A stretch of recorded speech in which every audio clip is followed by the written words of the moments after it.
আসসালামু আলাইকুম রহমতুল্লাহ বরকাতু। যে আমরা যেই তাবিজটা আমরা সব আংটিতে বসাই, বিশেষ আমাদের যে তাবিজটা রূপার পাতের উপর লেখা, এই তাবিজটা আমরা সব আংটিগুলোর মধ্যেই বসিয়ে দিয়ে থাকি। হ্যাঁ, এরপরে হলো ইন্ডিয়ান যে রাজমোহনী তাবিজটা, এটা হলো সে ইন্ডিয়ান রাজমোহনী তাবিজ। এটা আমাদের আংটির ভিতরে বসানো হয়। এখানে 22টা তাবিজের সমন্বয়ে এই ইন্ডিয়ান রাজমোহনী তাবিজটা।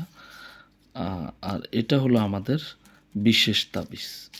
আর এই যে তাবিজটা দেখতেছেন, এটা হচ্ছে আমাদের প্রত্যেকের রাশির সাথে নির্ণয় করে যেই তাবিজটা সাজেস্ট করা হয় সেটা হলো এটা।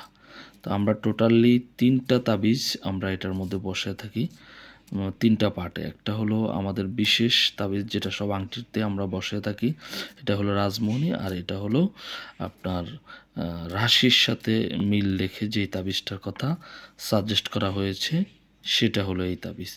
আর উপরে এই রক্ত আখিক পাথরটা আমরা বসিয়ে রূপা দিয়ে, আমরা চান্দি রূপা দিয়ে ফিটিং করে আমরা দিচ্ছি আপনাদের কাছে।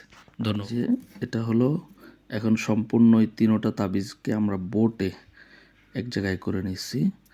আর এটা থাকবে নিচে, আর এটা হবে উপরে। ঠিক আছে, অন্য আংটির ভিডিওতে আপনি যেভাবে দেখছেন এটা নিচে বসবে আর পাথরটা উপরে থাকবে।